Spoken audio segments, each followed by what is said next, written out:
রংপুরে কোটা আন্দোলনে নিহত বেগম রোকেয়া বিশ্ববিদ্যালয়ের শিক্ষার্থী আবু সাইদকে নিয়ে সামাজিক যোগাযোগ মাধ্যম ফেসবুকে স্ট্যাটাস দিয়েছেন পটুয়াখালী ৩ আসনের সাবেক সংসদ সদস্য রাজনৈতিক বিশ্লেষক গোলাম মাওলা রনি। মঙ্গলবার রাতে সামাজিক যোগাযোগ মাধ্যম ফেসবুকে এই স্ট্যাটাস দেন তিনি। স্ট্যাটাসে গোলাম মাওলা রনি লেখেন, সম্মানিত আবু সাইদ, আসসালামু আলাইকুম। তিনি লেখেন, প্রিয় ভাই আমার, কি বলে ডাকিব আপনায়, বীর, মহাবীর, শহীদ নাকি মহাকালের শ্রেষ্ঠ সন্তান। আজকের এই দিনে নুরুল দিনের সেই রংপুরে পুলিশের সামনে বুক চিতিয়ে দাঁড়িয়ে যেভাবে আত্মাহুতি দিলেন, এমন দৃশ্য ইতিহাসে পড়েছি।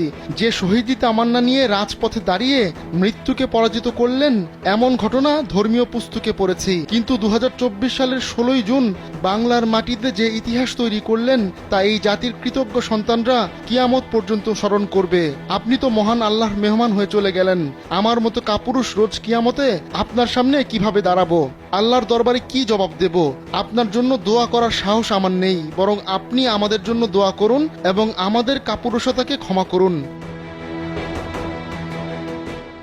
গোলাম মাওলা রনি আরও লিখেন, আপনার রক্ত, আপনার জীবন এই জাতির স্বাধীনতা এবং সার্বভৌমত্বের পুঁজি হয়ে আমাদের ভীরুতা এবং কাপুরুষতার সাদকা হিসেবে কিয়ামত পর্যন্ত আমাদের জন্য নূর হয়ে আমাদেরকে সঠিক পথ প্রদর্শন করুন।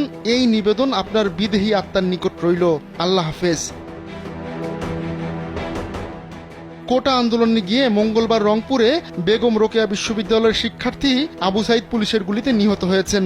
মঙ্গলবার দুপুর 2:30টার দিকে ঘটনা ঘটে। তিনি বেরোবির ইংরেজি বিভাগের 12তম ব্যাচের শিক্ষার্থী।